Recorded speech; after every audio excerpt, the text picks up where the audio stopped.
नमस्कार, जय हिंद। क्या हाल चाल? हाल चाल जबरदस्त और एकदम मस्त होंगे। तैयारी एकदम जोरों पे होगी।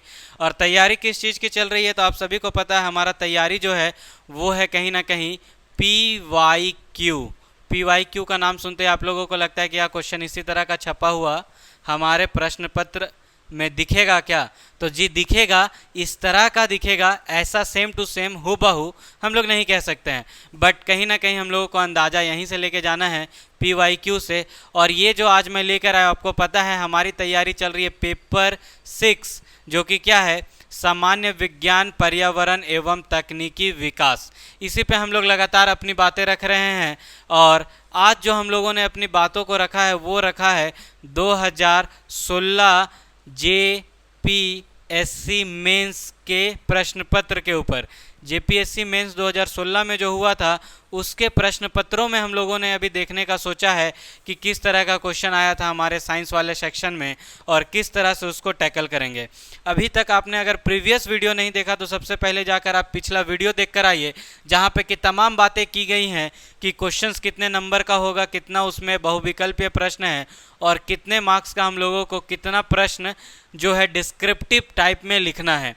दोबारा उस बातें को करके मैं वीडियो को लंबा नहीं कर सकता और ना करना चाहता हूँ। सीधा हम लोग आते हैं प्रश्न के ऊपर और आपको दिखेगा पहला नंबर प्रश्न। जी हाँ, पहला नंबर प्रश्न जो कि 1 नंबर आपका होगा, 1 के अंदर 1 का, जिसमें कि हम लोग कहते हैं ना, निम्नलिखित वस्तुनिष्ठ प्रश्नों में से सही उत्तर का चयन करें। प्रश्न हमारा पहला यही आता है और हम लोगों को टिक भी करना है सही सही। क्या लिखा है पहला प्रश्न देखिए, 20 हर्ट्ज से कम आवृत्ति वाले ध्वनि को कहते हैं। तो आपको पता होगा एक रेंज, और वो रेंज क्या है, 20 हर्ट्ज से लेकर 20,000 हर्ट्ज, जिसको 20 किलो हर्ट्ज भी कहते हैं, के बीच वाले साउंड को हम लोग क्या कहते हैं? तो हम लोग कहते हैं इसको श्रव्य ध्वनि। ऑडियो साउंड यहाँ लिखा है गलत, ऑडियोबल साउंड लिखाता है, ऑडियोबल साउंड कहते हैं। उसके नीचे का जितना भी ध्वनि होगा उसका एक अलग नाम है, उसके ऊपर के ध्वनि का अलग नाम है।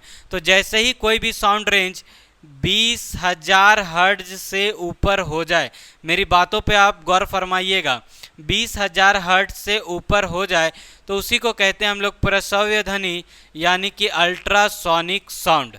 लेकिन हमसे प्रश्न क्या पूछा है कि 20,000 से नीचे वाले को क्या कहेंगे? तो 20,000 नीचे वाले को कहते हैं इंफ्रासोनिक अवश्रव्य ध्वनि। मतलब इसका सही ऑप्शन बी हो जाएगा, अवश्रव्य ध्वनि। मैंने यहाँ पे जितना भी एक्सप्लेनेशन हो सकता था कर दिया। एक सुपरसोनिक बचा है। तो जब भी किसी ध्वनि की गति हमारे स्पीड ऑफ, कहते हैं ना लाइट से, सॉरी स्पीड ऑफ लाइट ने, हम लोग स्पीड ऑफ ये जेट का बात करते हैं, तो कहीं ना कहीं लाइट ही है शायद। तो लाइट से अगर ज़्यादा हो जाए तो हम लोग कहेंगे उस साउंड को क्या, सुपरसोनिक साउंड। सुपरसोनिक बूम भी कहते हैं इसको, याद होगा, जब speed of sound speed of light से एक्सीड कर जाता है। तो ये इस क्वेश्चन का पूरा कॉन्सेप्ट रहा। अब हम लोग बढ़ेंगे दूसरे नंबर प्रश्न की ओर। और अगर आपको ये कॉन्सेप्ट अच्छा लगा है तो वीडियो को जो है आपको लाइक करना है, लोगों के बीच शेयर करना है एंड चैनल को आपको सब्सक्राइब कर लेना है, क्योंकि लगातार आपको इस तरह का वीडियो मिलते रहेगा। दूसरा प्रश्न आप देखिए क्या है, प्रश्न संख्या 2 हमारा, आप किसी वस्तु को जमीन से एक टेबल पर उठाकर रखते हैं। सपोज जमीन है ये हमारा, यहाँ पे है टेबल, आप यहाँ से कोई भी वस्तु उठाकर इस टेबल के ऊपर रख रहे हैं, ऐसा कहता है प्रश्न। इस क्रिया में संपादित कार्य निर्भर नहीं करता है। ये जो कार्य हम लोग कर रहे हैं ये किस पे निर्भर नहीं करेगा? प्रश्न हमारा ये है। तो पहला लिखा है the path along which you lifted the body. Hindi English दोनों में मैं कोशिश कर रहा हूँ कि आपको समझा पाऊँ, जिससे कि इंग्लिश मीडियम वाले को भी दिक्कत नहीं हो, हिंदी मीडियम वाले को भी दिक्कत नहीं हो। दूसरा हमारा ऑप्शन लिखता है the time taken by you in the process, the weight of the body, your own weight. तो देखिए कोई एकदम बच्चा नॉर्मल सा होगा, जो अगर हम कहते हैं 12th तक साइंस पढ़ा भी होगा, उसको भी इतना अनुभव है, इतना आभास है कि अगर किसी ऑब्जेक्ट को उठा के कहीं से हम लोग किसी जगह पे रख रहे हैं तो उसमें हमारा वजन से कोई लेना देना नहीं है। तो आपके वजन पर वो निर्भर नहीं करेगा, सीधा टिक करेगा और आगे बढ़ जाएगा। इतना आसान सा प्रश्न बताइए, मेंस का है, तो आप कह सकते हैं कि हिम्मत दिखाना है सिर्फ। साइंस का तो प्रश्न हम लोग ऐसे ही पार कर देंगे मेंस वाला। थर्ड प्रश्न देखिए, ये भी बेहद आसान है, इससे आसान प्रश्न हो नहीं सकता है। बस इसी तरह का वीडियो आपको मिलते रहेगा आसान आसान प्रश्नों के साथ। ये PYQ है, याद रखना है, आपको चैनल को सब्सक्राइब कर लेना है। थर्ड नंबर देखिए, सूर्य के चारों ओर परिक्रमा करने वाली पृथ्वी का पथ, आप सभी को पता है सूर्य के चारों ओर इस तरह से परिक्रमा कर रहा है जो हमारा पृथ्वी, वो किस रास्ते में चलता है? तो अंडाकार रास्ते में। और अंडाकार को यहाँ पे जब देखिएगा ना, तो सर्कुलर तो नहीं बोलते हैं, पैराबोलिक भी नहीं, हाइपरबोलिक भी नहीं, मतलब कहीं ना कहीं इलिप्टिकल, जिसको दीर्घवृत्ताकार कहा जाता है, वही इसका सही प्रश्न है। बताइए, इतना आसान प्रश्न हमारे मेंस में पूछा गया था, आप कल्पना नहीं कर सकते हैं। बस थोड़ा सा अपने अंदर जज्बा लाना है, हम लोग भी मेंस को क्वालिफाई कर सकते हैं, ये बात मान के चलना है। इसी सिलसिले में देखिए, चौथा नंबर प्रश्न क्या है? जब एक संरक्षित बल किसी पिंड पर सकारात्मक कार्य करता हो तो उसकी स्थितिज ऊर्जा, मतलब जब कभी भी हम लोग कहते हैं conservative force positive work done करेगा तो उसका पोटेंशियल एनर्जी क्या है? तो देखिएगा, जब भी कंजर्वेटिव फोर्स का बात हो और पॉजिटिव वर्क हो तो उसका पोटेंशियल एनर्जी नेगेटिव हो जाएगा, और अगर नेगेटिव वर्क डन काम करेगा तो उसका जो पोटेंशियल एनर्जी है वो हम लोग कह देंगे पॉजिटिव हो जाएगा। याद रखिएगा, मेरे बातों पे गौर कीजिएगा, और यहाँ पे आपको बताना है positive work done, potential energy, स्थितिज ऊर्जा कौन सा हो जाएगा? तो पॉजिटिव है तो वो घट के दिखेगा, नेगेटिव हो जाएगा डिक्रीज वाले में, घटती है, याद रखना है। अगला प्रश्न देखिए, प्रश्न संख्या अब हम लोग चलते हैं पांचवा की ओर। और आपको वीडियो लगातार अच्छा लग रहा है तो लोगों के बीच, दोस्तों के बीच शेयर जरूर करें, जिससे हमारा मनोबल भी जो है वो धीरे धीरे ऊपर आता है और हम लोग कोशिश करते हैं कि वीडियो का हमारा जो कंटेंट है वो और बेहतर हो सके। पांचवा नंबर देखिए, आनुवांशिकी विषय के पिता निम्नलिखित में से कौन है? तो आप सभी को सीधा ही पता होना चाहिए, हम लोग कहते हैं जेनेटिक्स के फादर कहा जाता है किसको? ग्योगर या फिर जीरोज, बहुत जगह इसको जोजर भी कहते हैं, मेंडल, जॉर्ज जेनोथन मेंडल। तो वहाँ पे आप जब देखिएगा ऑप्शंस के बीच में, तो मूलर दिखा, नहीं टिक करेंगे, हैग्रो डी विज दिखा, नहीं टिक करेंगे, मॉर्गन नहीं टिक करेंगे, मेंडल का नाम में सिर्फ मेंडल लिखा है, जोनाथन छोड़ दिया है, तो इसको टिक करिएगा और सीधा बढ़ जाइएगा अगले प्रश्न की ओर, प्रश्न संख्या जो कि होगा 6। और 6 भी देखिए कहीं ना कहीं लाइफ साइंस से हमारा प्रश्न है। लाइफ साइंस का प्रश्न आपको देखने को 2-3 मिल जा रहा है हर सेट में, मतलब थोड़ा आप ध्यान से, और टॉपिक जो है ना वो सिलेबस से बाहर नहीं है, याद रखिएगा। तो सिलेबस भी पढ़ के जाते हैं तो हमारा काम हो जाएगा मेंस में। क्वेश्चन क्या है? पूर्वास्त के अवस्थाओं को क्रमबद्ध सजाकर लिखे। तो जब भी हम लोग पूर्वास्त के, मतलब कि हम लोग प्रोफेज 1 का अगर हम लोग सीक्वेंस लिखना चाहते हैं तो सबसे आगे कौन सा होता है? तो याद रखना आपको लिपोटिनिन, लिपोटोनिन। अब लिपोटोनिन के बाद जब आप देखिएगा ना तो एक अवस्था दोनों जगह अलग लिखा है, यहाँ पे भी अलग, यहाँ पे भी अलग, मतलब दूसरा जाते जाते हम लोग यहाँ पे छाट लेंगे।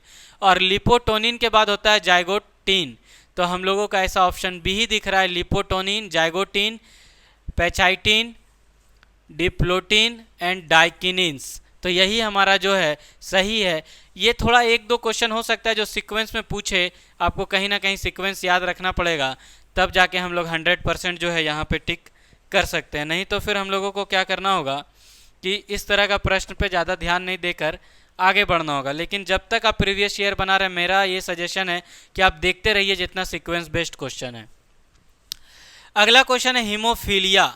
हीमोफीलिया क्या है?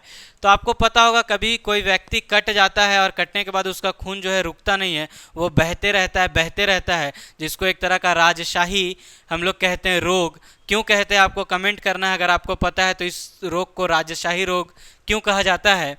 उसमें ही पूछा है कि ये क्या है, इन infectious disease caused by malnutrition, sex link disease. तो आपको याद रखना है ये इन तीनों में से कोई नहीं है, ये याद रखिएगा। अनुवांशिक जरूर है लेकिन सेक्स लिंक्ड डिजीज नहीं है, इसलिए इसमें हम लोगों को करना है नॉन ऑफ द एबव, इनमें से कोई नहीं जो है इसका सही हो जाएगा उत्तर।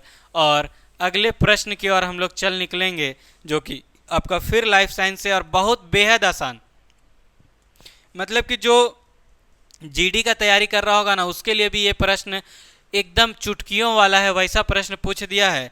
और क्या है तो देखिए, इनमें से किस ऑर्गेनेल को कोशिका का पावर हाउस कहा जाता है? बताइए, इससे भी आसान क्वेश्चन हो सकता था क्या? तो आपको पता होगा माइटोकॉन्ड्रिया को कहा जाता है पावर हाउस, आपको सीधा टिक करना था। और लाइसोसोम अगर पूछ देता एग्जाम में तो याद रखिएगा, इसी को आत्महत्या की थैली भी कहा जाता है। आपको ये दोनों पॉइंट यहीं पे याद रख लेना है। और अगर प्रोटीन का जो है संश्लेषण कहाँ होता है तो आपको याद रखना है राइबोसोम में, उसको टिक करेंगे। मतलब सारे ऑप्शंस के ऊपर हम लोग अपना चर्चा कर रहे हैं। और वीडियो आपको अच्छा लग रहा है तो बार बार मैं कह रहा हूँ, मनोबल हम लोगों का बढ़ता है, आप जरूर अपने दोस्तों के बीच शेयर करें। अब देखिए 9वां नंबर प्रश्न है, the major nutrient for plant are, कहता है पौधों के लिए पोषक तत्व है। तो आपने नाम सुना होगा एनपीके, खाद के रूप में भी हम लोग यूज़ करते हैं। N for nitrogen, N for क्या होगा तो आपको कहना है नाइट्रोजन होगा। पी फॉर क्या होगा तो पी फॉर फॉस्फोरस, फॉस्फोरस। और के का मतलब आप सभी को पता है पोटेशियम, जो कि केलियम वाले लैटिन वर्ड से लिया गया, ये भी याद रखिएगा, क्या पता अगला प्रश्न वो ना बन जाए। तो एनपीके जो है ये हमारा पोषक तत्व होता है, ऐसा ऑप्शन बी में दिख रहा है। नाइट्रोजन, यहाँ पे लिखा है फोर पोटाश, तो हम लोगों को इसी को टिक करना है। और अगले प्रश्न संख्या 10 की ओर बढ़ जाना। 20 MCQ मिलेगा, आपको याद रखना है, तो 10 की ओर बढ़ जाना है। और 10 देखिए ये भी बेहद आसान, इससे आसान प्रश्न नहीं हो सकता मेरे ख्याल से। क्या बोलता है, the uses of neem tree, नीम पेड़ का उपयोग। तो नीम पेड़ का योग हम लोग टिम्बर के रूप में नहीं करते हैं, कास्ट के रूप में नहीं करते हैं, फर्टिलाइज़र के रूप में नहीं करते हैं, खाद के रूप में नहीं करते हैं। उपर्युक्त सभी तो वैसे ही हट गया, क्योंकि 2 ऑप्शंस तो हमने ऐसे ही एलिमिनेट कर लिया। तो बचा क्या, मेडिसिनल, मतलब औषधि के रूप में। और सभी को पता होगा नीम का उपयोग हम लोग कहीं ना कहीं इन्फेक्शियस डिजीज से लड़ने के लिए करते हैं, औषधि के रूप में करते हैं। ये हमारा प्रश्न संख्या 10 है। वीडियो को मैं चाहता हूँ ज़्यादा लंबा ना हो, इसलिए हम लोग इस वीडियो में जो है प्रश्न संख्या 10 तक ही डिस्कस करेंगे। नेक्स्ट वीडियो में जहाँ पे मिलेंगे हम लोग, तो 11 से लेकर आगे आपको हर एक प्रश्नों का जो है विश्लेषण मिलेगा। वीडियो अच्छा लग रहा है तो लोगों के बीच शेयर करें। मिलेंगे नेक्स्ट वीडियो में, तब तक के लिए जय हिंद।